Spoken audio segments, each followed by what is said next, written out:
আসসালামু আলাইকুম আঙ্কেল। ওয়ালাইকুম আসসালাম। কেমন আছেন আঙ্কেল? আলহামদুলিল্লাহ ভালো আছি। ভালো আছেন আঙ্কেল? আজকে পহেলা ডিসেম্বর, পয়লা ডিসেম্বর রোজ সোমবার। আজকে মুড়ি কাটা পেঁয়াজ তো আসছে আঙ্কেল, এগুলা তো মান অনেক ভালো দেখতেছি আজকে। পেঁয়াজের মান ভালো কিন্তু রেট ভালো না। দাম কত চলতেছে আজকে এগুলা? আমি 70 টাকা বেচছি, অন্যান্য 65 টাকা বিক্রি করছে, মালের কোয়ালিটির উপরে। কোয়ালিটির উপরে দাম তো দেখতেছি কমতেছে, আরো ডেলি কমবে, প্রতিদিন কমতেছে। ওই 60 হাজার ঠেকবে। এইটা হচ্ছে মুড়ি কাটা ঈশ্বরদীর পেঁয়াজ, আজকে বিক্রি করবেন 70 টাকা। 70 টাকা করে। পুরান পেঁয়াজের কি অবস্থা? কেউ দামই জিজ্ঞেস করে না। দাম জিজ্ঞেস করে না, আর আসেও তো না মনে হয়। না, কম আসতেছে আঙ্কেল। আর এগুলা বিক্রি কেমন করলেন আজকে আঙ্কেল? যা করছে আলহামদুলিল্লাহ, খারাপ না, মোটামুটি ভালোই বিক্রি হইতেছে। আর পুরাতন পেঁয়াজের অনেক পেঁয়াজে দেখলাম আঙ্কেল গাছ হয়ে গেছে, গাছ হয়েছে অনেক পেঁয়াজে। আর এখন কেমন আছে পুরাতন পেঁয়াজ কৃষক বা ব্যাপারীদের হাতে? এখন শ্যামবাজার না নাই ভালো, শ্যামবাজার খায় না, চলতেছে না বেশি। পুরান পেঁয়াজটা আছে বেদায়, নতুন পেঁয়াজটা রেট কম। ওইটা আছে এই কারণেই। আচ্ছা, বিদেশি পেঁয়াজ নাকি কিছু আসতেছে আঙ্কেল? কোথায়? মানে বাংলাদেশে বেলাকে? না না, এগুলো বাজে কথা, আসে না। না, এ সম্পূর্ণ বাজে কথা। আসলে তো আসবে। বিদেশি পেঁয়াজ আসবে কি বিলাকে, আসবে কি প্লেনে না শিবে? ইন্ডিয়ান পেঁয়াজ হলে কথা ছিল যে বর্ডারে সাইকেলে আসে, সাইকেলে এখান থেকে এই বুঝাচ্ছি বস্তা করে।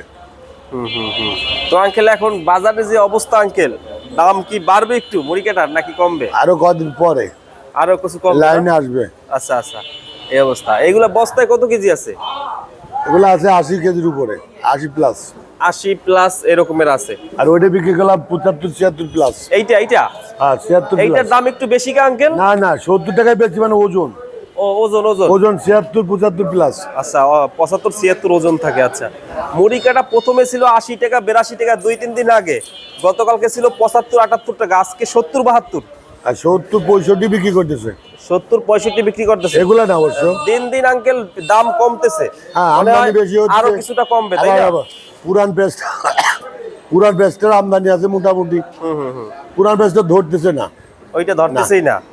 আচ্ছা, তো এখন আঙ্কেল ওই আমার ওই মালটা 4400-4300 টাকা কিনা, এইটা 100 টাকার উপরে পড়ে, 108 টাকার উপরে পড়তা।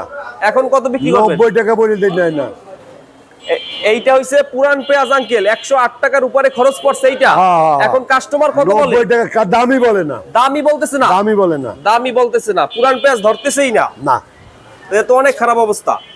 খুব খারাপ অবস্থা। যখন 100 টাকা ছিল, অনেক দিন ছিল, ওই সময় তো বিক্রি করতে পারতো না। ওই সময় বিক্রি করে নাই, কম করছে। মোবাইল করে, মোবাইল মাঝে মাঝে মনে হয় মোবাইল ধরবো না, মানে অতিষ্ঠ হয়ে যায়। ওই সময় ধরে না। কাস্টমার দাম না বললে আমি বেচবো কিভাবে? 1 টাকা কম বলুক বেশি বলুক, দাম তো বলতে হবে। দামই বলে নাই না। এখন ওই মনে হয় দেশি পেঁয়াজটা, পুরান পেঁয়াজটা আরো কমবে, দাম সম্ভাবনা আছে। যখন মুড়ি কাটাটার আমদানি বেশি হবে, ওই সময় আরো কম দাম একটু কমতে পারে। আর এইটা একই তো আঙ্কেল না? এগুলো সব একই মাল, একই মাল, সব একই। আচ্ছা, কোয়ালিটি অনেক ভালো আছে এবছরের। কোয়ালিটি ভালো আছে কিন্তু মানে রেটটা খুব খারাপ। এখন রেটটা একটু 80 টাকা থাকলে মনে হয় কৃষকের জন্য ভালো হইতো। না, কৃষক লাভ হচ্ছে, এখন লাভ হয়তো এই দামে। যারা ব্যাপারীর মাল তারা প্রত্যেকদিন কমতেছে। ব্যাপারীদের পরশুদিন যে মাল কিনছে 3200 টাকা, আনে বিক্রি করছে 3000-এর নিচে। কালকে কিনছে 2800-3000, আজকে দেশে 2700-2800 টাকা বিক্রি হচ্ছে। মানে প্রত্যেকদিন ব্যাপারী লস খাচ্ছে, প্রতিদিনই। হ্যাঁ, খুব খারাপ অবস্থা। তাই রসুনের কি দাম আছে আঙ্কেল? রসুন 55 টাকা দাম বলে দেয়, নেয় না। 55 টাকা দাম বলতেছেন, রসুন নিতেছে না। 55 দাম বলি, নেয় না, নিতেছে না। চায়নাটা মনে হয় বেশি চলে, চায়না পেস্ট, চায়না রসুনটা বেশি চলে। চায়নাটা চলবে, বিদেশি মাল তো চলবেই। আমরা হলো বিদেশের হলো প্রোডাকশন। ওই দেশি রসুন কত টেস্ট, দাম কম, দেশিটা খাবে না, ওই চায়নাটা খাবে। চায়নাটা বেশি। 70 টাকা বেচলাম, 70 একদম। তো ঠিক আছে আঙ্কেল, ভালো থাকবেন। আসসালামু আলাইকুম। ওয়ালাইকুম আসসালাম।